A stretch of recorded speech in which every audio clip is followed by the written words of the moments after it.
उस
जगत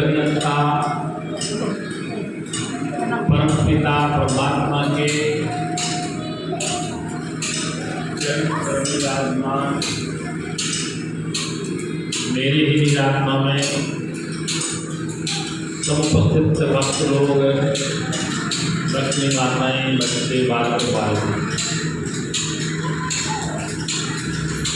देखो सौभाग्य से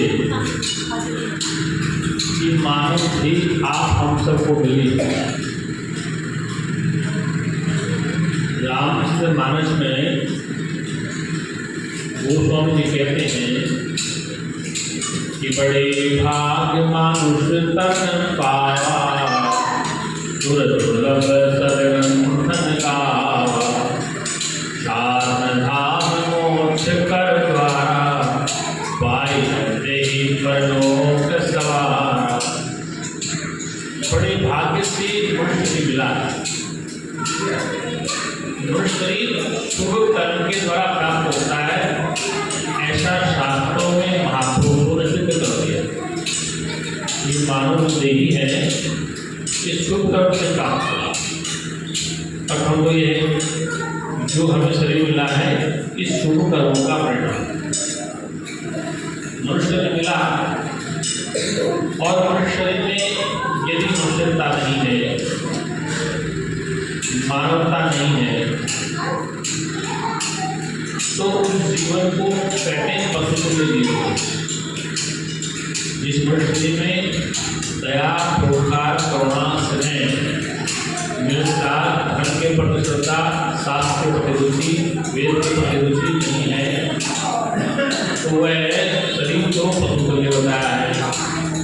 तपोन दानम शील लोके भगवान होता पुष्ट रूपेण प्रदान करते। ऐसा शरीर जिस मनुष्य शरीर में न तप है, शैतान की क्षमता है, धन की रुचि है, न सत्संग की रुचि है, उसको शास्त्र कहता है ते लोके भवभार होता कि वह तो उस मृत्युलोक में भार है, भजन प्रतीक मनुष्य रूपे मनुष्य का शरीर तो ले लिया, मिल गया, लेकिन कहते मृगहास चरते, जिसे मृग है घास चरता है जंगल में, ऐसे वो हमारा जीवन जीवित रहता है। यहाँ पर हमारा वेदांत सिद्धांत कहता है कि 4 प्रकार से संसार में जीवों की सृष्टि बनती है। एक जीव पैदा ऐसे होता है जिसमें पक्षी है, एक जीव पैदा पसंद होता है जैसे आपके हमारे शरीर में गंदगी जम जाए, कई लोगों तो उसमें कीड़े पैदा होते हैं, जिसके बीज वगैरह नहीं मिलते, जो शू पैदा होती है, ये भी गंदगी से भरे जीव है। मनुष्य पशु का शरीर जेल से पैदा होता है और पेड़ पौधे बीज से पैदा होता है। विश्व को चुरा चुरा नहीं करते। इसलिए संसार में जो जीव पैदा होते हैं शरीर, अंडे से होते हैं, बीज से होते हैं, पसले से होते हैं, जेल से होते हैं, किसी को चुरा चुरा नहीं करते।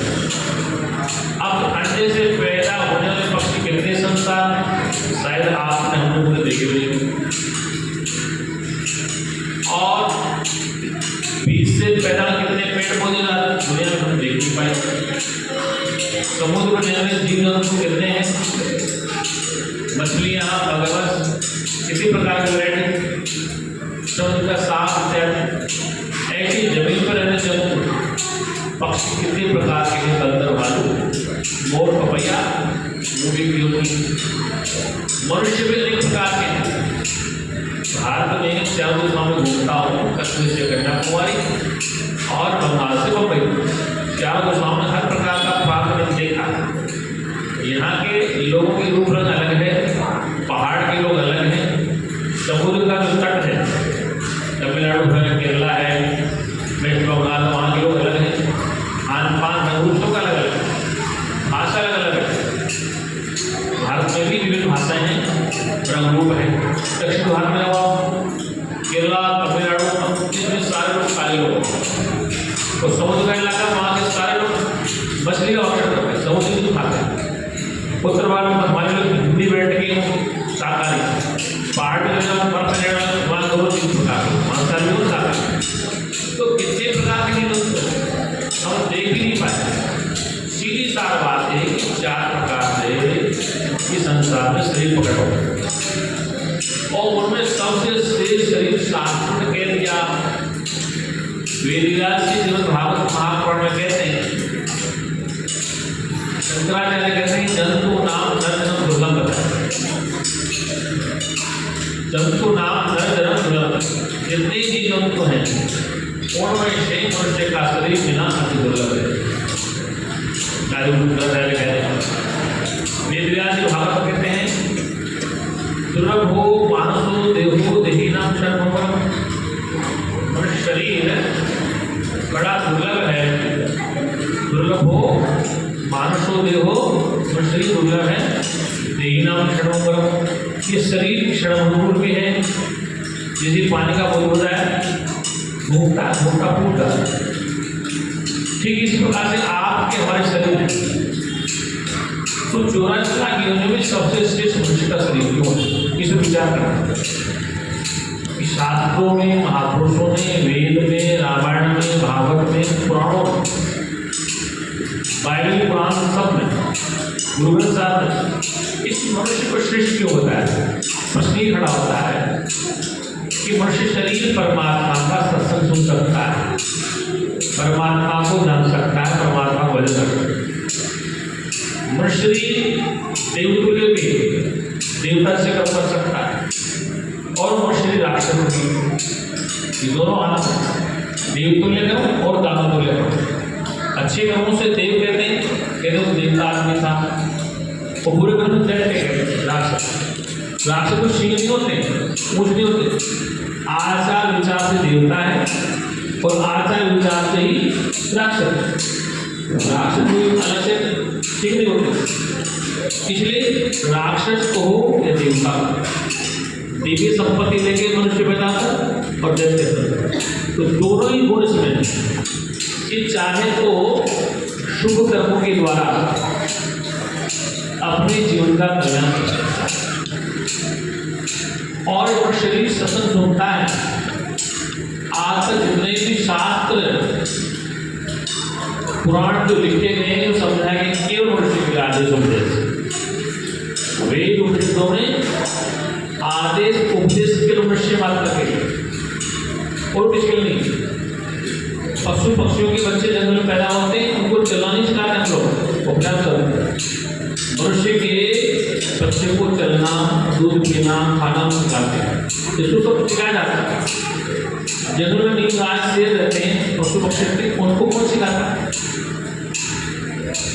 आपके हमारे बच्चा पैदा होता है, डॉक्टर है, नर्स है, घर में दादी है, नानी, तो इस मनुष्य को सब सिखाते हैं। दूध कहाँ मिलेगा, रोटी कैसे खाई जाएगी, पैदल कैसे चलेगा, और कौन सिखाता है। कुछ अपने आप सारा करता है, और इसको सब समझाया जाता है। तो जितने भी धर्म जो लिखे गए आज तक, वेद उपनिषद, गीता, रामायण, महापुराण, जितने भी खड़ा पुराण, बाइबल, कुरान से गुरु ग्रंथ साहब के मनुष्य के आदेश हैं। इसी के लिए इसीलिए लिखे गए, इसी के द्वारा इसी के लिए लिखे गए। जैसे उपनिषदों में प्रश्नोपनिषद आती है, जिसमें 6 प्रकार के प्रश्न अपने गुरु से शिष्य करते हैं। पिपलाद ऋषि उस उपनिषद के आचार्य हैं। ये प्रश्नोत्तर की परंपरा और वैदिक संस्कृति है। अर्जुन भगवान से प्रश्न पूछते हैं और योग वशिष्ठ महाराज में भगवान राम अपने गुरु वशिष्ठ से प्रश्न पूछते हैं। तो हमारी स्नातन परंपरा है प्रश्न और उत्तर, तर्क और वितर्क, उत्तर नहीं, तर्क और उत्तर। श्री कृष्ण भगवान से अर्जुन कितने तक की? श्रीमद् भगवद गीता में 700 श्लोक।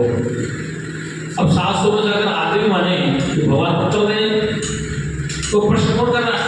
जीव कर रहा है, भगवान। अर्जुन प्रश्न पूछ रहा है, भगवान उत्तर दें। योग वशिष्ठ महाराज में भगवान राम हैं, ब्रह्मर्षि वशिष्ठ से प्रश्न पूछ रहे, वशिष्ठ उत्तर दे। अष्टावक्र गीता में देख लो, राजा जनक प्रश्न पूछते किससे? सबसे त्याग मूर्ति अष्टावक्र से जनक पूछते हैं। जनक के 3 प्रश्न हैं। ज्ञान कैसे हो, मुक्ति कैसे मिले, वैराग्य कैसे? इन 3 प्रश्नों पूरा वेदांत है। जनक जी प्रश्न पूछते हैं। अर्जुन बहुत शंका की भगवान से, एक जनक की शंकाएं ज्यादा है। जनक को 3 बड़े प्रश्न पूछना है, ज्ञान कैसे हो, मुक्ति कैसे हो, वैराग्य कैसे? बस अर्जुन का हजार शंका है। अर्जुन तो भगवान से हर बार शंका कर रहा है, ये मर जाएंगे, मैं मर जाऊंगा, मैं दब जाऊंगा, इनका क्या होगा, मेरा क्या होगा? तो अर्जुन बहुत शंका है। अर्जुन पात्र अलग है और जनक का पात्रता बहुत ऊंची है। अर्जुन जनक कहते हैं सीधी बात बताओ गुरुदेव में कि मुक्ति कैसे हो, वैराग्य कैसे हो, ज्ञान की प्राप्ति कैसे? यहाँ से ऐसा विकल्प होती। अब आइए आप अवधूत गीता में वहाँ पर दत्तात्रेय भगवान उपदेश करें कि हमारा सनातन धर्म तर्क वाला, वितर्क वाला, अंधविश्वासी नहीं है। हमारे यहाँ ऋषियों में, आश्रम परंपरा में, गुरुकुल परंपरा में गुरु से शिष्य प्रश्न पूछता है। गुरु से शिष्य कहता है कोहम, मैं कौन हूँ? एक शिष्य गया किसी आश्रम में जाके बोला, गुरुदेव क्या मुझे भगवान से मिला दें? गुरु ने कहा, भाई देखो मैं जानता हूँ तो मिला दूंगा, लेकिन तुझे 12 वर्ष तक यहाँ रहना पड़ेगा। क्या करना पड़ेगा? बोले 12 वर्ष तक यात्रियों की सेवा करनी पड़ेगी, गौशाला को देखना पड़ेगा, सब कुछ करना पड़ेगा। उसके बाद अगर मैं जानता हूँ तो बताओ। ये भी कह रहे हैं, पिपलाद ऋषि कह रहे हैं शिष्य से, देखो बताऊंगा 1 वर्ष तक आश्रम ब्रह्मचर्य में रहो, तुम त्याग तपस्या रहो, और यदि मैं जानता हूँ धर्म के बारे में तो आपको बताऊंगा। ऐसा नहीं जानते नहीं, लेकिन जानना है तो विनम्रता से, जानता हूँ तो बताऊंगा। किस डॉक्टर के पास जाओ, मरीज को लेकर डॉक्टर से बोलो डॉक्टर साहब ठीक हो जाएगा, प्रयास तो पूरा करो, बाकी लगाओ, ईश्वर करेगा। कोई भी डॉक्टर है, प्रयास तो पूरा करो, बाकी ईश्वर करेगा। ये विनम्रता का संकेत। ऐसे ऋषि बोले कि मैं जानता हूँगा तो तुझे उस ब्रह्म विद्या के बारे में बताऊंगा, लेकिन इतने वर्ष तक रहना पड़ेगा। 12 वर्ष बीत गए, वो सेवा करता रहा, या तो देखभाल करता रहा, गाय की देखभाल करता रहा। 12 वर्ष जो बीते उसने कहा मुझे अब तो बताओ भगवान। बोले अभी तेरे और कभी नहीं, अभी और शिष्य गुस्सा आ गया तो क्रोध दूसरा चला गया, जल्दी भगवान मिला। वहाँ गया, उससे पूछा गुरुदेव मुझे भगवान की प्राप्ति करना, तो बोले हाँ। उसे भी प्रश्न कहा, करते करते थक गया। लास्ट एक ऋषि के पास गया, बोले महाराज भगवान से मिला दोगे? तो थप्पड़ मारो दूरी तो है। तो उसको समझेगा भाई जब चारों तरफ पापड़ बेल लिया उसने। भगवान क्या चीज है? सच्चिदानंद भगवान क्या चीज है? सत्यचित आनंद। सत्य उसे कहते हैं जिसका किसी काल में नाश नहीं होता। वेद का मतलब था सत्य पद स्वाध्याय प्रवचने चाहिए। सत्य बोलो, सत्य के स्वाध्याय करो, प्रवचने चाहिए, धर्मोपचार उसी को बताओ, वही तुम्हारा धर्म है, यही आचरण है। सत्यम पद स्वाध्याय प्रवचने जय, सत्य बोलो, सत्यम वद सत्य बोलो। सत्य क्या है? 100 रुपये भगवत से लिया, 100 रुपये उसको बताया, ये व्यवहारिक सत्य है। पारमार्थिक सत्य और है, एक सत्य व्यवहार का है, वो भी बड़ा जरूरी कि 100 रुपये लिया, कोई बताया तो व्यवहारिक सत्य है, इससे आपका व्यवहार चलेगा कि व्यक्ति थोड़ा नहीं बोलता है, सत्य बात है। एक पारमार्थिक सत्य कैसा है? पारमार्थिक सत्य, इस सत्य एक है, दूसरा बनाए। प्रमाण तत्व को जानना ही जीवन का लक्ष्य है, इसलिए वो परम तत्व क्या है? वेद दिशा के सत्यम पद सत्य बोल। अब सत्य क्या बोले? सत्य वह त्रिकालावाद होता कि जिस वस्तु का 3 काल में नाश नहीं होता वो सत्य है। जैसे कुम्हार ने मटका बनाया, कौन मटका बनाया? मिट्टी से। तो मटके का नाश होता, मिट्टी का नाश नहीं होता, हर हाल में मिट्टी मिट्टी रहती है। कुम्हार ने मटका बनाया, जोरे ने आभूषण बनाया, सोना चांदी की अंगूठी, हाथ गदर बनाया, कुम्हार ने मटका बनाया, तो मटका टूट जाता है, टूट जाता है, मटका नकली है। देखो जिससे बना जिसमें है, मिट्टी से बना मिट्टी में है, तो मिट्टी सत्य है। जोरी ने अंगूठी बनाई, हार बनाया, कंगन बनाया, तो हार कंगन और अंगूठी कल्पित है, नकली है, लेकिन सोना असली है। हर हाल में सोना रहा, हर हाल में पानी का बुलबुला बना, बर्फ बना और भाप बना, हर हाल में पानी रहा। बर्फ है तो पानी अलग है नहीं, भाप है तो पानी बना, बुलबुला बना तो पानी है। किसी भी हाल में पानी नहीं बना तो पानी सत्य है, मिट्टी सत्य है, सोना सत्य। ऐसे आपके हमारे शरीर अब आ रहे हैं। पिपलाद शिष्य बोलते हैं कि महाराज की जगत की उत्पत्ति कैसे होती है? कौशल के शिष्य बोले गुरुदेव आचार्य पिपलाद से पूछा कि जगत की उत्पत्ति कैसे होती है, ये जगत कैसे बनता है? तो पिपलाद से कह रहे हैं कि हे कौशल, पंच तत्वों से शरीर का निर्माण हुआ है। किससे हुआ? आकाश, वायु, अग्नि, जल और मिट्टी से इस शरीर का निर्माण। और इस शरीर में रहते हुए जीवात्मा इंद्रियों ग्रहण करता है किसी रूप में।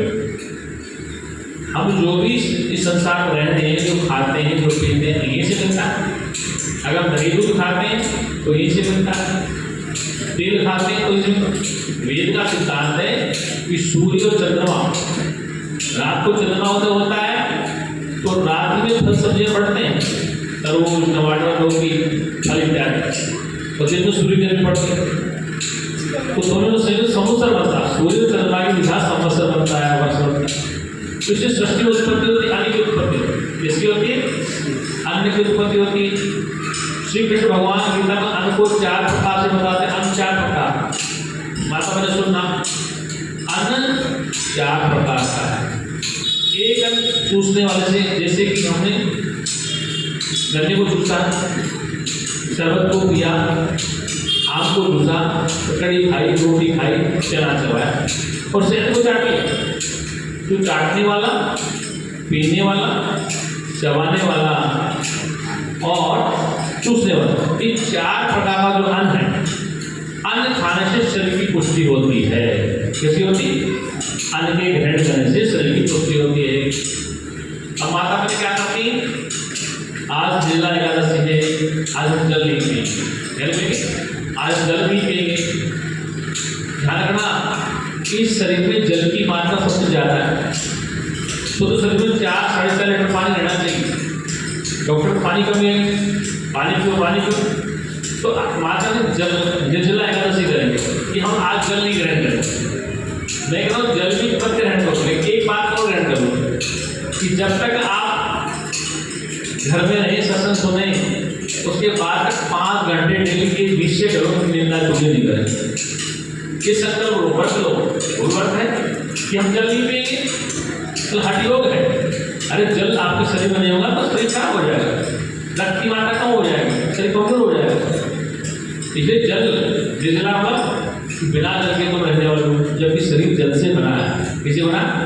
ये आयुर्वेद भी कहता है, साइंस भी कहती है, ऋषि भी कहती है, जल से शरीर बना। किसे बना? जल से। फोटो जल ही आज एकादशी का आप जानते हैं? 5 10 एकादश मन संस्कृत का शब्द एकादश, 10 11 5 इंद्रियां हैं, 5 कर्मेंद्रियां, 1 मन। 5 ज्ञानेंद्रियां जिसमें ज्ञान होता है, आँख, नाक, कान, जीभ, सुनने का, देखने का, सुनने का, चखने का, तो 5 ज्ञानेंद्रियां हैं और 5 कर्मेंद्रियां हैं जिसमें कर्म करते हैं। तो छठा मन है जो संकल्प विकल्प करता है कि मन ना हो तो संसार नहीं दिखाई देगा, ये मन से संकल्प है। तो 5 कर्मेंद्री, 5 ज्ञानेंद्री और 1 मन, कितने हो गए? 11 हो गए। तुम इनको जानने वाले हो, जड़ वस्तु हैं, तुम इनको जानने वाले हो और ये जड़ है। ये अंगुली सोली को जानती है, ये हाथ इस पैर को नहीं जानता है, ये कान इस नाक को नहीं जानता है, ये चश्मा आपको नहीं जानता है।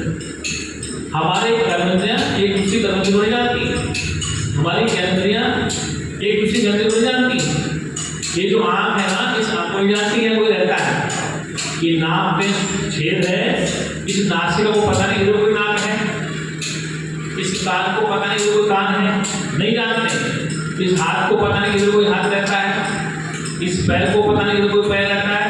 तो एक दूसरा कर्मेंद्री और एक दूसरे ज्ञानेंद्रिय एक दूसरे को नहीं जानते हैं, फिर जानता कौन है?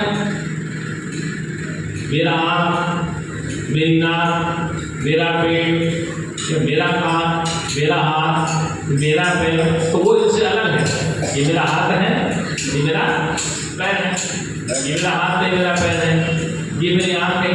हम कहते हैं आज मेरे पेट में दर्द हो रहा है, आज मेरे हाथ में दर्द हो रहा है, आज मेरे कंधे में दर्द हो रहा है, तो कंधे में दर्द हो रहा है, हाथ में दर्द हो रहा है, तो क्या पैर में दर्द हो रहा है? ये कौन कह रहा है? वो उससे अलग है। मैं और मेरा हाथ अलग है। मैं जानने वाला तो मेरा हाथ, मेरा पैर, मेरी नाक, मेरी अंगुली में दर्द है, तो मैं और मेरा, मैं और मेरा, मैं जानने वाला मेरा शरीर। इसके शरीर में क्या है? इंद्रियां हैं, कर्मेंद्रियां हैं, आँख है, नाक है, और इस शरीर में एक शरीर और है जिसको कहते हैं सूक्ष्म शरीर। मन कहते हैं, बुद्धि कहते हैं, चित्त कहते हैं, अहंकार। क्या कहते हैं? मन, बुद्धि, चित्त, अहंकार है। मन ना हो केवल आज मेरा मन ठीक नहीं है तो मन कहीं जाए, अरे मन ठीक नहीं है, लेकिन मन को जानने वाला कह रहा है तो मन ठीक नहीं है। कहते आज मेरी बुद्धि ठीक नहीं है, तो तुम्हें कैसे पता है बुद्धि ठीक नहीं है? किसने बता दिया आपको? कोई है बताने वाला? आपने आज मेरा दिमाग ठीक नहीं काम कर रहा है, अरे भाई ये तुम्हें कौन कह रहा है कि तुम्हारा दिमाग ठीक काम नहीं कर रहा? ये कौन कह रहा है? आपके पास है जो आपको खबर दे रहा है, इंडिकेशन दे रहा है आपका दिमाग ठीक नहीं काम कर रहा है, आपका मन ठीक नहीं। अगर मेरा मन दुखी है, आज मेरा मन बड़ा व्याकुल है, आज मेरा चित्त थोड़ा भ्रमित हो रहा है, आज मेरी बुद्धि बड़ी समझ में नहीं आ रही, मेरी बुद्धि क्या करेगी? तो ये कौन कह रहा है? दोनों बातें आप कह रहे हैं कि बुद्धि मेरी ठीक नहीं है, मेरे मन पर कष्ट आ रहा है, मेरा चित्त थोड़ा विक्षिप्त हो रहा है, मेरे पेट में दर्द हो रहा है। ये दोनों बातें कौन कह रहा है? मतलब वो ये भी कह रहा है कि ये गड़बड़ है, ये भी कह रहा है मैं जानता हूँ मेरा मन ठीक नहीं है यार, तो मेरा मन ठीक नहीं है बात मैं जानता हूँ, मैं तो ठीक हूँ जानने वाला। मेरी बुद्धि ठीक नहीं है तो मैं बुद्धि को जानना ठीक हूँ, बुद्धि ठीक नहीं है। ऐसे मेरी आँख में रोशनी कम हो गई, मेरे पास नहीं, मुझे कम दिखाई देता है, मेरी आँख से दिखाई नहीं देता है, मुझे आँख दिखाई कम देता है, तो चश्मा लगाया तो मैं और मेरी आँख अलग हो गई। मेरे हाथ में दर्द है, मैं और मेरा हाथ अलग हो गए, मेरे पैर में दर्द है, मैं और मेरा पैर अलग हो गए, मेरे पेट में दर्द है, मैं और मेरा पेट अलग हो गया। इसलिए मैं और मेरा, मैं शुद्ध चैतन्य आत्मा, मेरा माया का शरीर जिसमें आकाश, वायु, अग्नि, जल, मिट्टी से बना तत्वों का शरीर, और शरीर में 3 गुण हैं प्रकृति के साथ, सत्वगुण, रजोगुण और तमोगुण। अभी अब जैसे आप बैठना आराम से, शक्ति बुद्धि सत्वगुणी है क्या? ये अब सत्संग सुन रहे हैं तो बुद्धि कैसी होगी? सत्वगुण वाली। फिर थोड़ी देर बाद निकलेंगे, निंदा चुगली करेंगे, सोचेंगे आज कहाँ फंसाते होगा करेंगे, महाराज कहाँ से आ गए, फिर निंदा चालू होगी, फिर चुगली चालू होगी, फिर रजोगुण में जाओगे, फिर तमोगुण में जाओगे। और हर पल आप कुछ पल के लिए सत्वगुण में है, कुछ पल के रजोगुण में है, कुछ तमोगुण में है। होता क्या है? इस संसार में हमने एक ऐसा पति पत्नी का जोड़ा नहीं बनाया जो झगड़ा होता, साथ दे लेते हैं, कसम खाते 7 जन्म निभाएंगे, एक जन्म नाम को दम करे दूसरे, 7 जन्म बहुत बड़ी चीज है, एक जन्म में ही राम का भी झगड़ा हुआ था। जब जंगल में सीता टोटिया में थी, सीता ने कहा कि मैंने सोने का अमृत देखा है। रावण का प्रमाण, मैंने सोने का अमृत देखा है। रावण ने कहा पागल, मैंने सोने का अमृत बनाया नहीं दुनिया में, जो चलता हो दौड़ता हो उन्हें मैंने देखा। अब उसकी बात मानी, वहां से निकल गई। इसलिए विवाद हर जगह हुआ। राजा दशरथ की पत्नी के गई, राजा ने कहा कि प्रातःकाल होते ही अयोध्या का अवधेश हुआ राजा बनेगा। अवधेश को राम, मेरा बड़ा पुत्र राम ने प्रातःकाल होते ही अयोध्या का राजा बनेगा। झगड़ा शाम चालू हो गया कि वो हमें लड़ रही है वाल्मीकि रामायण पढ़ना कि ने क्या हाल किया था दशरथ जी का। वो कहते दशरथ जी हाथ छोड़ रहे थे कि तू ये मत बात मेरे से, आपको जंगल में भेजने दे। तो झगड़ा किसके थे? राम के घर में हुआ, राम की माता पिता हुआ, राम की पत्नी सीता राम में हुआ। तो ये झगड़ा क्यों होता है? कि अभी हम सत्वगुण में हैं, रजोगुण में हैं, कि तमोगुण में, प्रकृति का खेल है। ऐसा कोई देवी देवता होता नहीं झगड़ा ना हो।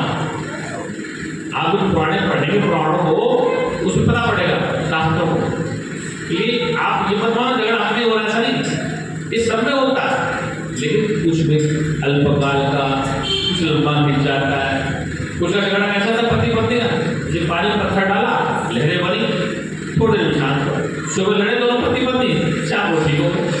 कोई लंबा 10 दिन तक नहीं बोले, 10 दिन तक नहीं बोलेंगे तो झगड़ा लंबा होगा। इसलिए झगड़े को लंबा नहीं खींचकर तत्काल निराकरण करना चाहिए अगर शांत रहना है। इसलिए शास्त्र कहता है एक घड़ी आधी घड़ी, आधी में पुण्याद, तुलसी संग प्रसाद की तो कटे कोटि अपराध। एक घड़ी का सत्संग, आधी घड़ी का सत्संग, आधी की पुण्याद, तुलसी संग प्रसाद की कटे कोटि अपराध। संत के संदर्भ से करोड़ों अपराध आपके नष्ट हो जाते हैं। लेकिन सुनना पड़ेगा, बहुत काल करो सत्संगा विनय प्रयास मत, कि बहुत काल तक सत्संग को श्रवण करना पड़ेगा। क्योंकि इस बात को मानस में कहा दोस्तों ये बिनु सत्संग विवेकन होई, राम कृपा बिनु सुलभन सोई। बिनु सत्संग विवेक न हो, सत्संग को सुने बगैर विवेक नहीं हो सकता। विवेक का मतलब होश में जीना। डॉक्टर का विवेक अलग है, इंजीनियर का विवेक अलग, वो सब अलग है, लेकिन होश में जीना। डॉक्टर बन के भी, जज बन के भी, एसपी बन के भी, इंजीनियर बन के भी दुखी है, इसका मतलब होश नहीं है। क्यों? डिग्री है, वो डिग्री डॉक्टर की इंजीनियर की केवल पेट भरने की डिग्री, साथ की नहीं तक। तो होश ने कहा, तो उसने कहा कि बिनु सत्संग विवेक होई, राम कृपा जो सुलभ न सोई। जब तक राम की कृपा न हो तब तक ये सत्संग सुलभ नहीं होगा। अब ढूंढो राम जी को, राम कृपा करें तो सत्संग का लाभ मिले। राम कैसा होता है? राम ब्रह्म व्यापक जग जाना, परमानंद परेश पुराणा, राम ससीदानंद जिनेसा, नहीं है मोह निशाल अवलेसा। राम व्यापक है, व्यापक होने के नाते वो आपके पास भी है। कहाँ है? राम, उसी रावण कहती है राम ब्रह्म व्यापक जग जाना और परमानंद परेश पुराणा। राम जिसे कहा है वो ब्रह्म व्यापक है, वो व्यापक के नाते आपके पास भी वो बैठा है, आपके अंतर्गत में बैठा है, आपका साक्षी है। वो कृपा करे भीतर वाला, क्या करे? अब तो अयोध्या की चिंता करो, अयोध्या वाले कृपा करें नहीं, आपके जो भीतर बैठा वो कृपा करे। राम ब्रह्म व्यापक जग जाना और परमानंद परेश पुराणा। जो राम व्यापक होने के नाते यत्र सर्वत्र है, वेद का सिद्धांत है सर्वम खलविदम ब्रह्म तज्जलाति शांतोपाचित। जो सर्वव्यापक ब्रह्म है वो आपके पास भी है, और आपके अंदर जो बैठा हुआ है वो कृपा करें। मुझे सत्संग सुनना है, मुझे शास्त्र पढ़ना है, मुझे मंदिर जाना है, मुझे सत्संग का लाभ लेना है, वो कृपा करें। क्या करें? वो भीतर वाला कृपा, अपनी कृपा अपने ऊपर करो। जय गुरु कृपा, फिर शास्त्र कृपा, फिर भगवान की कृपा कहीं जाने वाली नहीं है। पहले अपने ऊपर अपनी कृपा करते कि मुझे सत्संग का लाभ लेना है, मुझे काम करना है।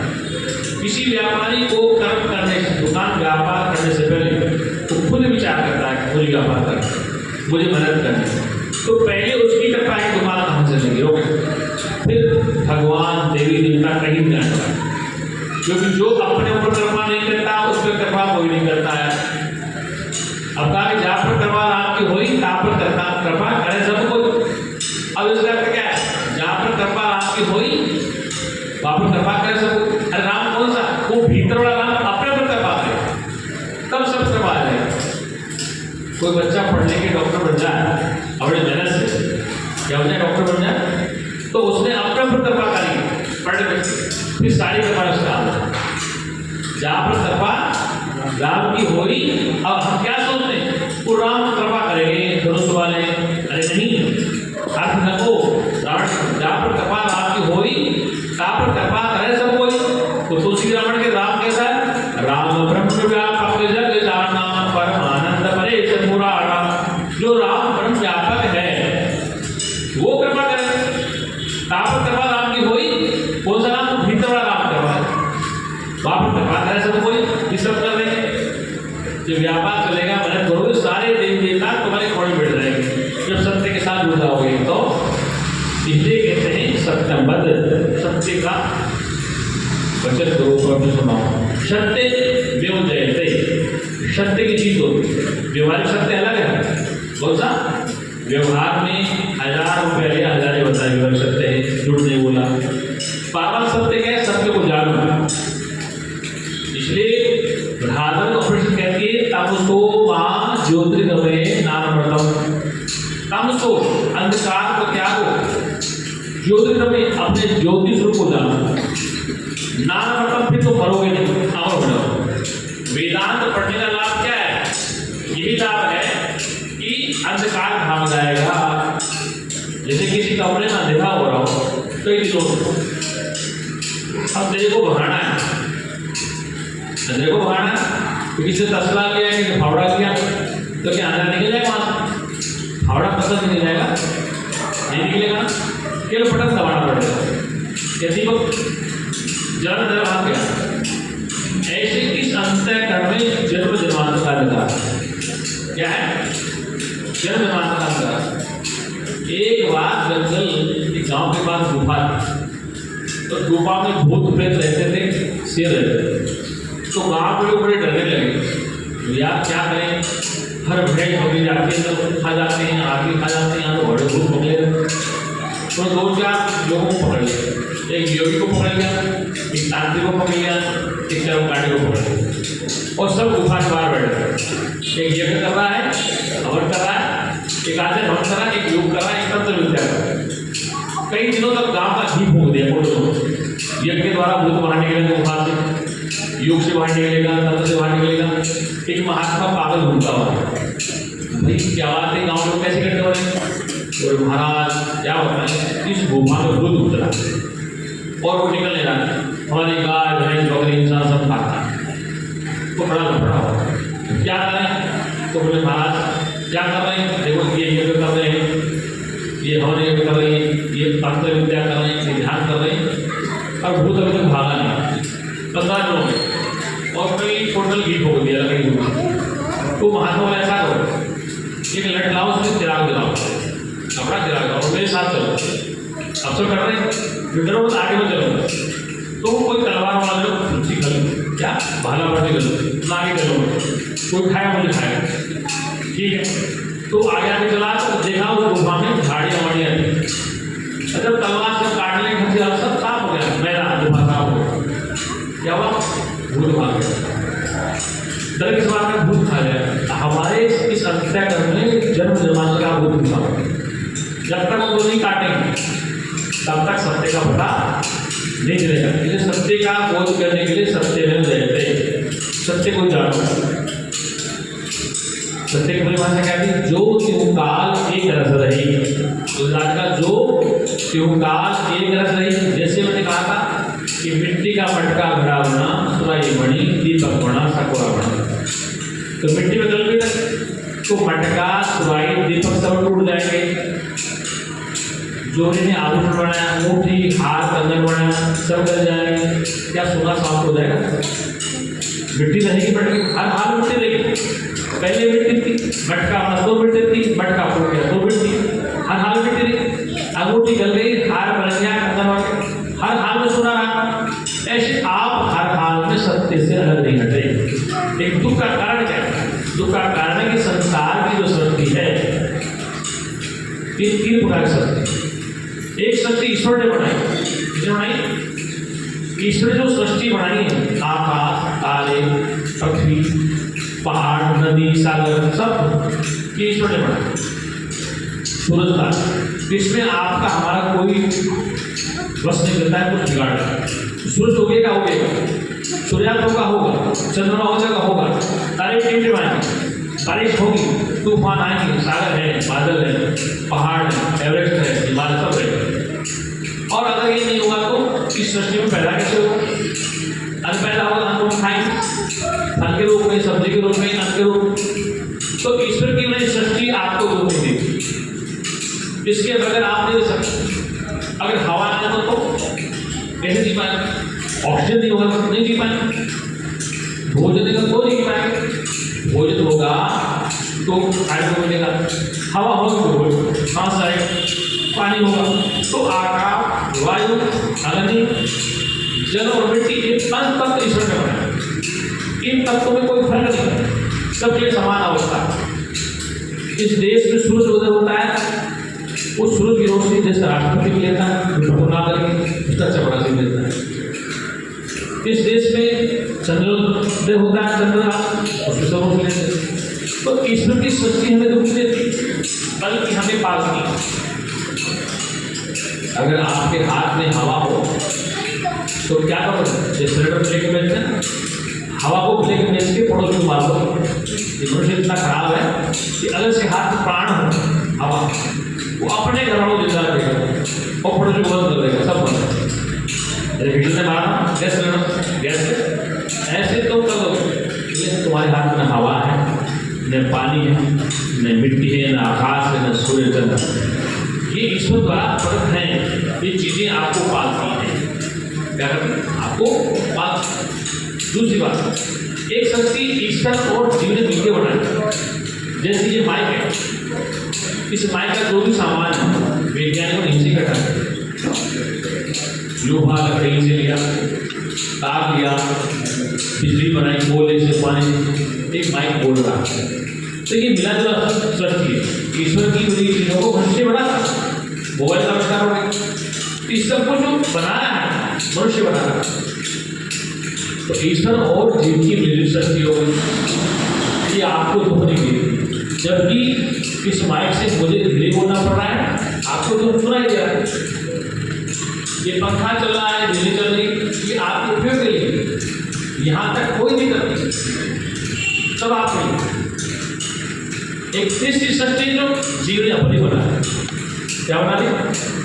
इस संसार में जितने आए, माता पिता भाई बंधु मकान दुकान, ये सब हमें मिले, कुछ हमने बना लिया, मकान बना लिया, दुकान बना लिया। अब वो मकान बना करके ईंट यहीं से, मिट्टी यहीं से, पानी यहीं से, ईंट भी यहीं से, मिट्टी भी यहीं से, पानी भी यहीं, और बना लिया मकान। ठीक है, अग्रवाल भवन क्या लिख दिया? अग्रवाल भवन, भागवत शर्मा भवन। अब उस भवन में क्या लिया? सब चीजें यहीं से, मिट्टी भी यहीं, पानी भी यहीं का, सरिया भी यहीं, क्या लिखा? अग्रवाल भवन। और जब डीडीएल तोड़ने आए तो दूध भी होगा, जिसका नाम लिखा अग्रवाल दूध भी होगा, उसे कब्जा कर लिया। तो जो चीजें ईश्वर की बनाई हुई हैं उनको हम काम में तो लेते, लेकिन उन पर जब अपना अधिकार जमाना, ये मकान मेरा। इस सृष्टि में ये माता बहनों को पति को इस बात का गर्व है कि हमने संतान बनाया। किसी का पैर टूट जाए तो क्या तुम वैसे वैसे बना सकते? जो ईश्वर का बना पैर है वो नहीं बना सकते। किसी का हाथ पैर टूट जाए तो वैसे के वैसे माता पिता नहीं बना सकते। ईश्वर ने उसको बना दिया। बच्चा माँ घर में जैसा है वैसा संसार में आ गया। उसका दिमाग कैसा है, कभी विकलांग है, अच्छा है, दूल्हा है, चल रहा है। वैज्ञानिक कोशिश करते हैं लेकिन ऐसा नहीं बन नहीं पाता। इसलिए जो चीज़ें संसार में बनी आपको जीने के लिए, उसका कारण क्या है? पति हमारे लिए है, पति हमारे लिए है, पुत्र हमारे लिए है, पिता हमारे लिए, माता हमारे लिए। ध्यान रखना कि सदा साथ नहीं रहने वाले।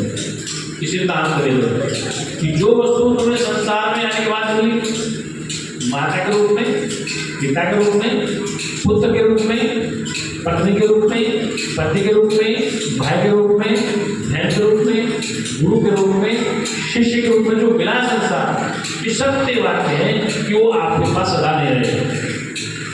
क्योंकि संसार में आने के बाद मिला, जो संसार में आने के बाद वस्तु आपको मिलती है वह कालांतर में आपसे छूट जाता है। जैसे दशरथ से राम छूट गए, राम सीता से श्याम छूट, राधा रमन से श्याम छूट गए। इस संसार में जो मिला है उसका सिद्धांत है कि वो कुछ समय के बाद, कुछ वर्ष के बाद आपसे अलग हो जाएगा। इस सत्संग मतलब क्या है कि जितना जितना होश करो, ये पक्के हो जाओ जितना जितना। मरने के बाद मुक्ति किसने की? कबीर कहता है जितना ही करो मुक्ति की आशा कहे कबीर सुनो धर्मदास। ये धर्मदास किसे कबीर का कह रहे हैं, जितना ही करो मुक्ति की आशा कहे कबीर सुनो धर्मदास। धर्मदास शरीर में जब तक तो है, जब तक मुक्ति विचार कर ले, मरने के बाद मुक्ति नहीं देंगे। इसलिए शास्त्र कहता है जब तक तुम्हारा शरीर ठीक है तब तक सत्संग का लाभ ले लो, कुछ रेस्ट को समझ जाओ।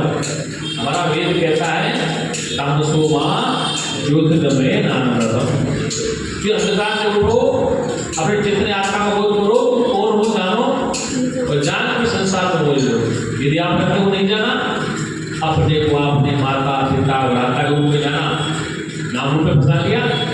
क्योंकि जितने रिश्ते नाते ये शाम नाम रूप वाले हैं। इस संसार में आने के बाद सब कुछ हमें मिला, माता हमें मिली, पिता हमें मिला, पुत्र मिला, पत्नी मिली, रुपया पैसा मिला, सब कुछ मिला। क्या साथ कोई देने वाला है?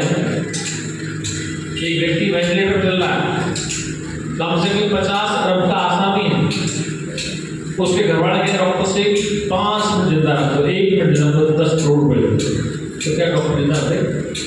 वो प्राण आप 10 अरब रुपये दोगे तो भी 1 सेकंड आगे नहीं आने वाला, उतना ही चलेगा। आपसे कितने पैसे वाले हो?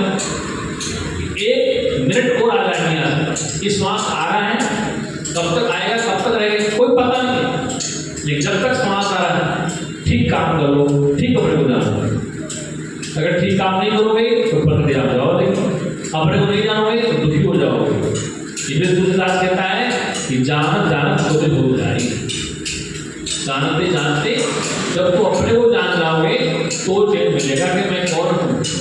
वेदांत का प्रश्न आता है को हम, मैं कौन हूँ। जब तक आपकी यात्रा पूर्ण सोहम पूर्ण नहीं हूँ। वेदांत ने कहा जीवो ब्रह्म न परे, जगत मिथ्या ब्रह्म सत्यम, जीवो ब्रह्म न परे। ये शंकराचार्य कहे जगत मिथ्या ब्रह्म सत्यम, जीवो ब्रह्म न परे। जगत मिथ्या है, मिथ्या मानी मिट्टी में मटका सुराई सब मिथ्या है, कल्पित है, और मिट्टी सत्य है। मटका बना फूट गया, सुराई बनी फूट गई, दीपक बना फूट गया, लेकिन मिट्टी तो वैसे ही नहीं। तो शंकराचार्य कहते हैं कि जगत मिथ्या, ये जितने शरीर दिख रहे सब मिथ्या है। जगत मिथ्या ब्रह्म सत्यम, इनमें रहना सत्य है। मिट्टी सत्य है, मटका कल्पित है, सोना सत्य है, आभूषण कल्पित है, शरीर असत्य है, रहने वाला सत्य है। शरीर क्या है? नश्वर है, इसमें रहने आत्मा सत्य है। ये जगत मिथ्या ब्रह्म सत्यम, जीवो ब्रह्म ना परे। जीव ब्रह्म से अलग नहीं है। ये भगवान ने गीता में कहा है ममे वांस जीवलोके जीवभूत सनातन। ये अर्जुन ममे वांस से, ये मेरा ही अंश है, ये जीवात्मा। ममे वांस से जीव लोक के जीवभूत सनातन से, जब से सृष्टि बनी तब से मैं और मेरा जीवात्मा अलग नहीं है। ममे वांस से जीव लोक, ले उसमें जीव मेरा ही अंश है। अंश में टुकड़ा नहीं होता है। 100 ग्राम सोने का भी छूट गए और 10 ग्राम निकाल दिया तो टुकड़ा नहीं, उस सोने से कभी टुकड़ा अलग नहीं होता। 100 ग्राम जिसको सोने का है, 10 ग्राम अलग काट दिया हमने तो 10 ग्राम सोना सोने सोना ही बनता है। ऐसे सत्य सत्य की उत्पत्ति होती है। तो जीव कभी परमात्मा से अलग नहीं हुआ। लेकिन कब अलग हो गया? जब वह अपने परमात्मा को भूल गया, अविद्या के आवरण फंस गया, मन विक्षेप आ गया, तो अपने मूल को भूल गया और मूल को भूलने से वो दुखी हो रहा है। इसलिए दुख की निवृत्ति का कारण क्या? सिद्धांत क्या होगा? दुख की निवृत्ति होगी बहुत काल करो शत सत्ता, बहुत काल तक सत्संग सुनो। यहाँ पर शंकराचार्य का मत है कि कौन सा सत्संग सुने जिसे जिसकी मुक्ति हो। तुम्हारे वेद 1 लाख मंत्र देंगे, कितनी? 1 लाख मंत्र में 80,000 कर्म काट के। किसके? प्रातः काल उठो, पृथ्वी को प्रणाम करो, लघु शंका जाओ, काल में डालो, दिन भर कर्म काट करो, तो 80,000 कर्म काट। इसे 80,000 16,000 उपासना काट के और 4,000 ज्ञान काट के और 4,000 में से भी 4 महावाक्य निकले हैं। कितने निकले? 4 वेद हमारे ऋग्वेद, अथर्ववेद, यजुर्वेद और सामवेद। चारों का मक्खन निकला। 10 किलो दही जमाया, मक्खन कितना निकला दही में? बस, बाकी छाछ पड़ा। तो चारों के 4 वाक्य हैं। कितने? 4 वाक्य। क्या कहा? तत्त्वमसि पूरी चित्तस्वरूप जी ब्रह्म है। प्रज्ञानम ब्रह्म, ज्ञान स्वरूप चित्तस्वरूप ब्रह्म है। अयम आत्मा ब्रह्म, अयम आत्मा, मेरी आत्मा तो अयम आत्मा ब्रह्म। फिर लास्ट में कहा अहम ब्रह्मास्मि, वो ब्रह्म नहीं है। ये वेद को ना, वो ब्रह्म मैं ही हूँ, ऐसा कह दिया लास्ट में। जब 1 लाख मंत्र पढ़े, कर्म काट गया, उपासना काट गया, दुर्गा सप्तमी पढ़ी, हनुमान चालीसा पढ़ा, शिव चालीसा पढ़ा, रुद्राभिषेक किया, लघु रुद्राभिषेक किया, लघु रुद्राभिषेक और रुद्राभिषेक पढ़ा क्या? दुर्गा सप्तमी पढ़ी, हनुमान चालीसा पढ़ा, शिव सूर्योदय पढ़ा, पता कितने जन्म तंत्र करते करते लास्ट में कहा वेद ने कि करते करते जब तक तुम अपने को नहीं जानोगे तब तक तुम्हें शांति प्राप्त नहीं हो सकती। वेदों का सार लास्ट में बता दिया ऋषियों ने। अहम ब्रह्मास्मि, तत्त्वमसि, प्रज्ञानम, अयम आत्मा ब्रह्म। 4 वेदों के 4 भाव हैं। इसलिए जब तक उपनिषद नहीं पढ़ेंगे, उपनिषद मानी वेद का सिद्धि ज्ञान, वेद का अंतिम ज्ञान नहीं, ऊपरी ज्ञान। आप सब कुछ पढ़े लेकिन वेदांत न पढ़े, उपनिषद न पढ़े, तो आप हत्या करें वेद, कर्मकांड पढ़े, उपासना कांड पढ़े तो नहीं करें। लेकिन वेद का जो शिरोमणि ज्ञान, शिरोमणि जो टॉप का है, उसको कहते हैं उपनिषद ज्ञान। वो नहीं पढ़ोगे तो जीवन में कल्याण नहीं होगा। शिव भगवत गीता नहीं पढ़ोगे तो कल्याण नहीं होगा। और फिर बाद में ब्रह्मसूत्र नहीं पढ़ोगे तो आप अपने को नहीं जान पाओगे। तो आप क्या करोगे? जब तक उनका स्मरण नहीं करोगे तो ब्रह्मवेता, तत्ववेता महापुरुष नहीं मिलेगा। ये हमारा उपनिषद का मंत्र है। तद विज्ञानार्थम सह गुरु गच्छेत् समित पाणि सोच्यं ब्रह्मनिष्ठम्। तद विज्ञान, उस चेतन स्वरूप परमात्मा को जानने के लिए, जो ज्ञान स्वरूप है, जो विज्ञान स्वरूप है, उसको जानने के लिए सह गुरु गच्छेत्, वह जीवात्मा जो विज्ञान स्वरूप है, अपने को जानना चाहता है, गुरु गच्छेत्, गुरु की शरण में जाए। कैसे? समित पाणि, सवर्ण भाव से जाए। इसके बाद आए गुरु के लिए श्रोत्यम ब्रह्मनिष्ठम, जो वेद शास्त्र को जानता हो, समझाने में समर्थवान हो और वेदांती हो, तब आपका कल्याण क्या होगा? फिर वेद कहता है ज्ञान न मुक्ति, ज्ञान के अतिरिक्त कोई दूसरा रास्ता नहीं मुक्ति का। मुक्ति का तात्पर्य बंधन से छूट जाना, अविद्या से छूट जाना, अज्ञान छूट जाना और अपने स्वरूप में आरूढ़ हो जाना, है ना? इसलिए कृष्ण गीता में कहते हैं नित्य युक्त से योगी, योगी बोले ज्ञानी हमेशा नित्य में रहता है। नित्य युक्त से योगी है, योगी मानी योगेश्वर कहते हैं कि योगेश्वर हमेशा नित्य में रहता है। ब्रह्म ज्ञानी तत्ववेता नित्य में रहता है, अनित्य जाता ही नहीं है, जो हर कर्म नित्य में होता है। अभी जो कर्म नित्य में हो रहा है, बच्चे की शादी नित्य में होती है, हर कर्म नित्य में होता है। कृष्ण कहते हैं बात तुम वर्तमान की चिंता करो, भविष्य छोड़ो। वर्तमान यदि आपका ठीक है, नित्य ठीक है तो भविष्य तो टिका, और भूतकाल चला गया उस पर क्या विचार है?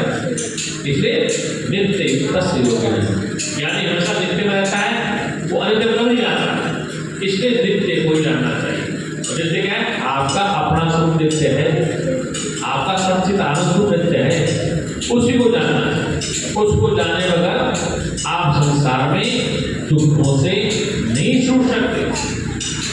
एक माता की अनपढ़ मेरी तरह तो बस में यात्रा करेगा, टिकट कटवा और बस में बैठ गए, एक सीट में जा बस बैठ गई, पढ़ी लिखी वो सवारी एक खड़ी ना बोले सीट तो मेरी है, बोले क्या मैंने पैसे नहीं, बोले माता जी आपने सीट वहाँ वो दूसरी सीट मिलेगी, वहाँ भी यात्री आ गए, बोले कहा माता जी खड़े हुए सीट तो मेरी, बोले पैसे नहीं दिए, आपने कंडक्टर आ गया, क्या गया भाई सीट कहाँ है, बोले वहाँ बैठो माता जी गुस्सा है, वो जाके ड्राइवर सीट बैठे, किसी सीट पर जब परेशान हो ड्राइवर सीट पर बैठे। अब जब ड्राइवर आया गाड़ी का टाइम बोले माता जी कैसे बैठेगी, मेरी हाथ में गाड़ी चलाऊंगा, बोले पीछे चला दिमाग खराब कर दे, पैसे नहीं दिए टिकट का। तो कंडक्टर बोला है इसको समझाओ माता जी को सीट नंबर बताओ वहाँ, तो कहने का तात्पर्य कितनी सीट बदली, क्या सीट बदली, ड्राइवर को कहा सब अपने सीट पे आएगी। ऐसे तुम जब तक फंसे रहोगे ना नाम रूप के देवताओं में, तब तक अपनी सीट नहीं कर पाओ। तो राम की गोद में रहो, कृष्ण की गोद में रहो, ब्रह्मा की गोद में रहो, विष्णु किसी की गोद में रहो, फेंक दे रहो, जब तक तो और स्नान नहीं करोगे तुम्हारा कल्याण नहीं। तो मैं कोई नहीं बताने वाला है, न राम न ब्रह्मा न विष्णु है, जब तक तुम अपने अधिष्ठान में नहीं ठहरोगे तो सब बता दे रहा। चलो कोई गोद में क्या, गोद में कौन, अपने अधिष्ठान में ठहरो। इस शास्त्र कहता है कि जब तक आप अपने स्वरूप में नहीं ठहरोगे, तो आपका स्वरूप कौन सा, सच्चित आनंद, मेरा सच्चित आनंद रूप कोई जाने, मेरा सच्चित आनंद रूप कोई जाने। इसलिए कृष्ण के नाम कहते हैं कि देखो भैया वास्तव में कल्याण करना है तो क्या कहा है कि सभी धर्मों को त्याग है। हमने लास्ट में कहा, भगवान ने अर्जुन से कहा प्रत्याग सर्व धर्मों को त्याग दे, क्या सर्व धर्मों को त्याग तो मेरी शरण में मामेकम शरण, सब धर्मों से, ये धर्म हिंदुओं से नहीं है।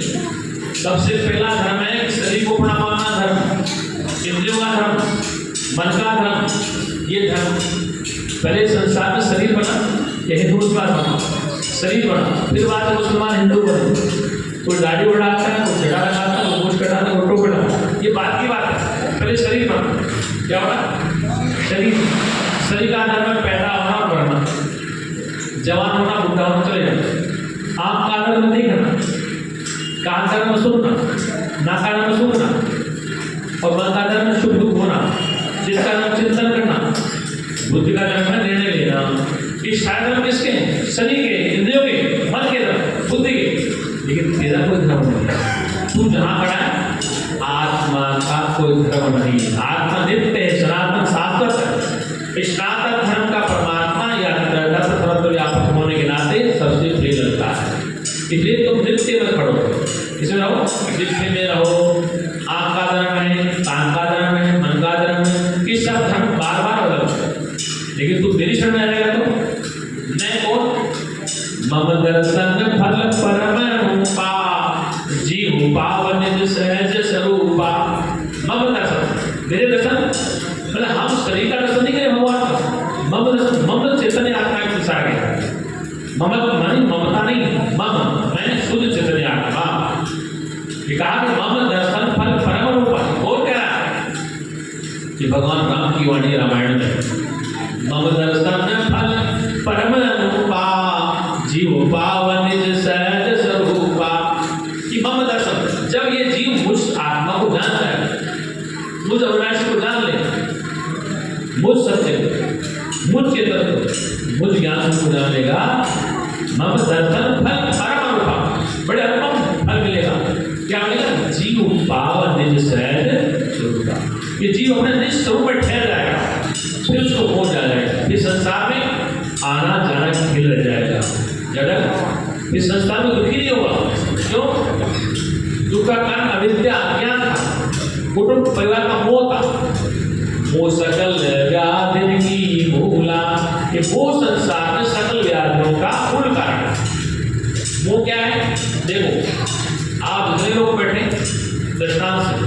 सुनो, अगर कोई आतंकवादी बंदूक ले गया 10-20 और तुम्हें पकड़े तो तुम एक दूसरे को बचाओगे, क्या करोगे?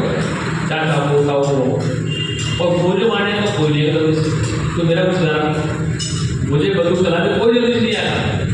एक बार सत्संग नहीं कर रहा तो वो माता बोली महाराज ऐसे कैसे बनता, उसके 2 बच्चे थे, बनता पति का। तो बताओ, अगर इन चारों में से कोई बंदूक लेके जा रहा है तो तेरे बच्चे बता देगा कि आतंकवादी तू क्या करके बचाओ, पति को बचाओ, बच्चे को ना बचाओ। और मुझे कोई मारने आ जाए बंदूक लेके तो कितना बचाएगी? तो सोचेगी थी बात, हमारा सिद्धांत है नहीं, न पिता हूं न पुत्र हूं, तू कहाँ ममता अपने वालों पर है कि मेरा पुत्र, मेरा पति, मेरी पत्नी, मेरी दोस्त उस पे है। लेकिन दिक्कत कहाँ है? जहाँ मोह है। तुलसीदास कहता है कि मोह सकल व्याधि की मूल, मोह संसार में सकल व्याधियों का मूल कारण है। दुख दिया किसी ने नहीं है, गाँव नहीं का जो दुख कर दाता, निष्गत कर में भोग सुन भाता। लक्ष्मण कह रहे हैं किसी निशाला से रामायण में कि भैया कोई किसी को सुख दुख नहीं देता, निष्कृत कर्म भोग सुख रहा है, निष्कृत कर्मों से जीव सुखी दुखी हो रहा है, अपने द्वारा किए गए कर्मों से जीव सुखी दुखी होता है। परमात्मा सुख दुख किसी को नहीं देता, सबको बराबर देता। हम अपने कर्मों से सुखी हैं और गाँव ने का सुख दुख करता था, कोई किसी को सुख दुख नहीं देता। दुख का कारण क्या है? अपने कर्म। हम देखते हैं कि पड़ोसी की दुकान अच्छी चल रही, हम ईर्ष्या करते हैं, हम आपस में ही ईर्ष्या से, जलन से, द्वेष से मर रहे हैं। भगवान ने किसी को नहीं मारा, हम आपसी ईर्ष्या, द्वेष, जलन, पचन। इसलिए माता बहनों से एक बात कहूँगा कि तुम चतुर्थी का व्रत करो, अमावस्या का व्रत करो, पूर्णिमाशा करो, एकादशी सब व्रत करो, एक व्रत और करो, एक व्रत और करो। क्या करो? व्रत ये करो कि हमें नित्य पाठ करके गीता का 1 श्लोक पढ़ना, रामायण के 1 चौपाई पढ़ना, और ध्यान रखना एक व्रत और करो, ईर्ष्या निंदा कम करें, ये व्रत करो। जिस दिन करवा चौथी में देख रहा था शहर में, माता बहने सदस्य के प्रति धीरे धीरे काम ना करें। 365 दिन एक दिन आया करवा चौथ का, और 364 दिन क्लेश करती घर में, पति की जान आती खून पीती इसका, तो एक दिन के वर्ष क्या उसकी आयु बढ़ जाएगी? तुम 364 दिन घर में द्वंद्व करती हो, तो एक दिन व्रत कर लिया किसकी आयु बढ़ जाएगी? इसलिए नित्य शांत रहो, बिना प्रकार से भेजा प्यार से रहो, ये शस्त्र कहता है। एक दिन व्रत कर लिया, करवा चौथ हो गई, पति की आयु कैसे बढ़ेगी? रोजाना क्लेश करते हो, उसको शुगर बढ़ेगी, उसको बीपी बढ़ेगा, थायराइड होगा। इसलिए पत्नियां भी ध्यान रखी इस बात कि व्रत एक करो, भूखी रहो, प्यासी मत रहो। भूखी मत, एक व्रत करो कि पति से प्यार से रहना, जितना मिल जाए उसमें संतुष्ट रहना है। अधिक इच्छा सुख का कारण बनती है तुम्हारा भी, उसको भी टेंशन होगी, क्या होगी? उसको टेंशन होगा और तुम्हें भी टेंशन होगा। इसलिए अधिक इच्छा मत करो, प्यार से हो तो पति की आयु बड़ी होगी।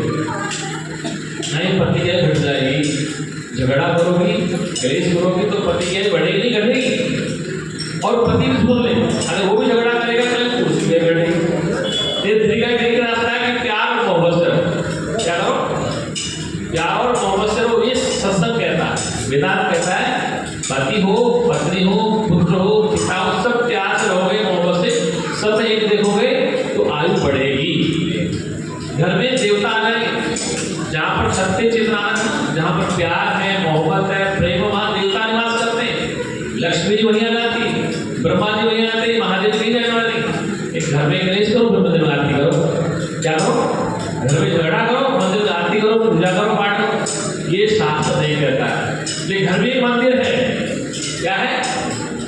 घर में एक मंदिर है, उसमें पति है, पुत्र है, बच्चे हैं, वो भी मंदिर है। ये भी तो, अब उस मंदिर में झगड़ा करो, या तो 1 घंटे बैठे रहो ध्यान करके, ऐसा काम चलने वाला नहीं। वो भी मंदिर है, वो घर भी मंदिर है, ये भी मंदिर है। लेकिन उस मंदिर को ठीक करोगे तो यहाँ चैन मिलेगा। अब तुम हनुमान चालीसा पढ़ रहे हो, झगड़ा घर में चला पति का, तुम दुर्गा सप्तमी पढ़ रहे हो, झगड़ा पति चल रहा है, तो मन कहाँ ठीक हो रहा है? घर में झगड़ा करके आई, दुर्गा सप्तमी पढ़ रहे हो, मन कहाँ जोड़ रहा है? के प्रति प्रिय गुस्से। शिव चर्चा पड़ रही है, मन कहाँ चला गया? झगड़े। तो मन तो ये रुक ही नहीं रहा हमारा, मन तो झगड़े कहाँ रहा है? तुम बैठे महादेव जी के मंदिर में, हनुमान जी के सामने हनुमान चालीसा पढ़ रही हो। ये ध्यान को हनुमान चालीसा पढ़ो, दुर्गा सप्तशती पढ़ो, जो कुछ करो, लेकिन ध्यान घर के मंदिर का ध्यान। जिस घर में शांति है, प्यार है, प्रेम है, घर किसी का हो। देखो विभीषण ने घर राम का घटा, विभीषण निकल गया पूरे घर का नाम हो। घर में विभीषण मत तोड़ो, क्यों? इसलिए घर में शांत रहो, सब प्रेम से रहो, करुणा से रहो, प्यार से रहो, तो मंदिर बन जाएगा। क्या बन जाएगा? उस घर में सतत होगा, देवता वहीं निवास करेंगे। जिस घर में कलेश होता है, जिस घर में झगड़ा होता है, वहाँ तो क्या लंका बन जाए। इसलिए लंका मत बनाओ, तो उसको शांति को बनाया रखो। घर एक मंदिर है, क्या है ये मंदिर? कौन सा? पत्थर से बना हुआ, वो मंदिर चमड़े से बना। सारे मंदिर देवता, ये शारीरिक मंदिर है, ये चमड़े का देवता बना हुआ। किसका बना? ये मंदिर किसका बना? छोड़े जाने का नहीं, ये हार्ट मास का बड़ा मंदिर है। ये घूमता फिरता इस मंदिर को, देखो इस मंदिर को रहना वाला। इस मंदिर में भी कोई बोल रहा है, कोई सुन रहा है, कोई देख रहा है, तो उसको जानो। क्या इस मंदिर में कोई रहता है, जो बोलता है, जो सुनता है, वो प्राण के साथ भूख लगती है, मन के साथ संकल्प विकल्प करता है, बुद्धि से निर्णय लेता है, चित्त से चिंतन करता है, प्राण भोजन को बचाता है। प्राण अपान यान समान पान जो प्राण वायु है, शरीर को संचार करती है, शरीर चलता है। और कैसे? ये माटी का पुतला कैसे नाचता है पता? पुतला दिन भर, इसको कोई नचाने वाला है? इस माटी के पुतले को नाचने वाला है तो मिट्टी का पुतला। कैसे कूदता, कैसे नाचता है, हंसता है। हंसने का अधिकार आपको मिला, किसी पशु पक्षी को हंसने का अधिकार नहीं मिला। जितना हंसने का अधिकार मनुष्य को है, किसी पशु पक्षी को तीन लोग में नहीं। लेकिन इस घर के मंदिर को ठीक रखो, यही मैं आपसे कह रहा हूँ। सच्चिदानंद भगवान की। इसलिए अब अगली संक्षिप्त बात करूँ, ध्यान रखना जीवन में शास्त्र को संत कहता है, उस बात पर विश्वास रखना। मैंने जितने से कहा था कई वर्ष पहले कि बेटा तू इस चीज छोड़ दे, उसमें मेरी बात नहीं है। जब उसकी उम्र नहीं थी आज आने वाली, कितनी छोटी उम्र चला है, ये शास्त्र कहता, संत कहता, उसकी बात विचार करो। क्योंकि संतों की वाणी, शास्त्र की वाणी, अनुभव की वाणी, चाहे उसमें जितने होते हैं, कोई जो व्यक्ति सदाचारी रहे, व्यसन से दूर रहे, नशा से दूर रहे, ऐ बनने लगे, उसकी धीरे गई सतम आयु। वेद कहता सतम आयु 100 वर्ष की किसकी होगी? जो आदमी विकास रहेगा, नशा पता नहीं करेगा, 40 वर्ष रहेगा, उसकी सतम आयु 100 आयु। और घर में रहेगा, शांति से रहेगा। ये शास्त्रों ने हमें घी दूध के लिए बताया। वेदों में गाय की चर्चा है, गाय का दूध पीओ, दही खाओ, ये चीजें नहीं खाओ। इसलिए मैं इस बात को दुख प्रकट कर रहा हूँ कि इतनी अल्प में चला गया, समझाया मेरी बात, बेटा समझ को समझ दुख तो हमें भी होता है। संन्यासी है हम, रस्त सब कुछ त्याग दिया हमने, फिर भी एक अंतःकरण होने का हमें कष्ट इस बात का कि उसकी उम्र हमें जाने की नहीं थी। लेकिन उसी कारण उसका प्राण बढ़ाओ, जब तक उसका प्राण है प्राण चलता रहेगा। और जिस दिन प्राण हो जाएगा हमारा, तो दिन प्राण टूट जाएगा। वो सच्चिदानंद भगवान की, सत्य सनातन धर्म की, सत्य सनातन धर्म की, संत समाज की, रामचंद्र महाराज की, श्री कृष्ण दत्त बलदेव की, हनुमान जी महाराज की। हर हर महादेव।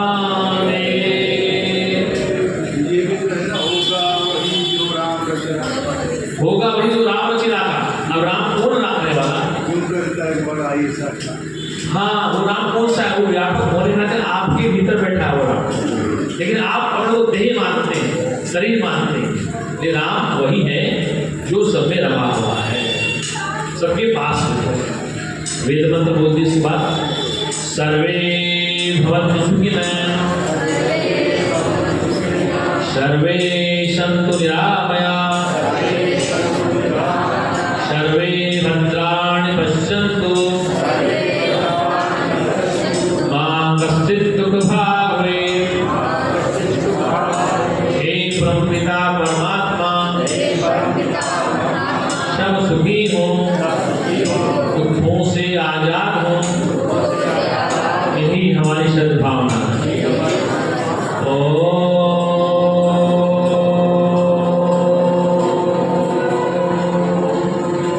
शांति शांति शांति।